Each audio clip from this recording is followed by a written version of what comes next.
Hi everyone, welcome to Melanie's workshop. Today we are going to replace some bumper corks. Bumper corks are not always cork. They can be many different materials, but their purpose is to keep your mechanism quiet and prevent the metal of the keywork from hitting either the body of the instrument or another key. They are also a part of how we regulate the height of the key from the body. I'm going to show you two different methods for replacing these using a gel superglue and also contact cement. Both are acceptable and widely used among professional techs. So the first thing you're going to have to do is remove any old cork from the key. If it's a peel and stick factory cork, you can just pull it off the way I'm doing here. Otherwise, you can just scrape it off with a razor blade or usually even just your fingernail. You'll notice there's still some glue residue on the key, and that needs to get cleaned off as well. To do this, you'll take some acetone on a Q-tip and rub off any remaining residue.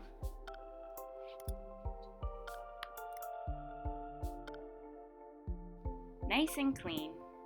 Okay, next I like to take a sanding stick or an emery board and gently scratch the area where the new material is going to go.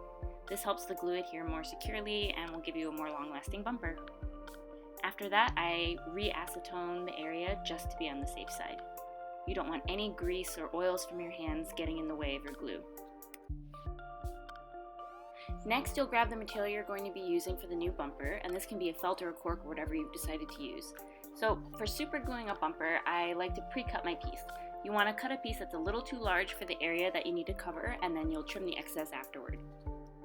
You also want to make sure that you use a really good gel superglue, which is thicker than regular superglue. It has a longer working time and it won't create a big mess.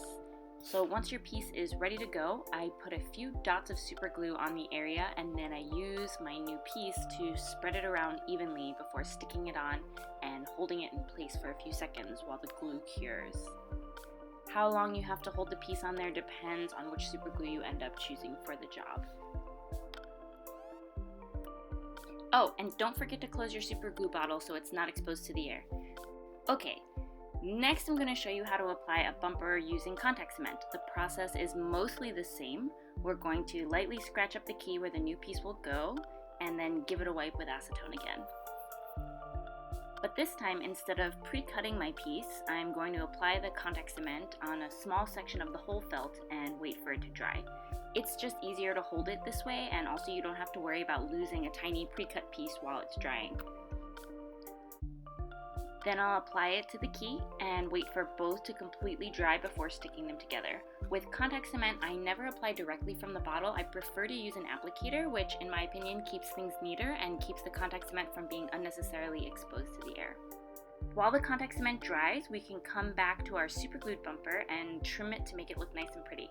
Using a sharp razor blade, you simply cut right around the key, and if you angle the blade in slightly, you can create a beautiful beveled edge. It does take a surprising amount of practice to get really great at making beautiful edges, so don't be discouraged if yours comes out a little raggedy at first. Just clean it up as best you can. Once the contact cement is totally dry, you can cut out your piece, stick it on, and repeat the same process for trimming the edge. Once your bumpers are on the keys and trimmed up, put the key back on the instrument and double check that the key height makes sense. It should clear the body but not be wildly high. If you notice when you play your instrument that note is now really fuzzy or stuffy, you probably used too thick of a piece. If it's really wild and free or way sharp, you probably used too thin of a piece. In general, try to match the size of what was there previously, and that'll usually give you the right result. And that's bumper corks in a nutshell. Thanks for watching!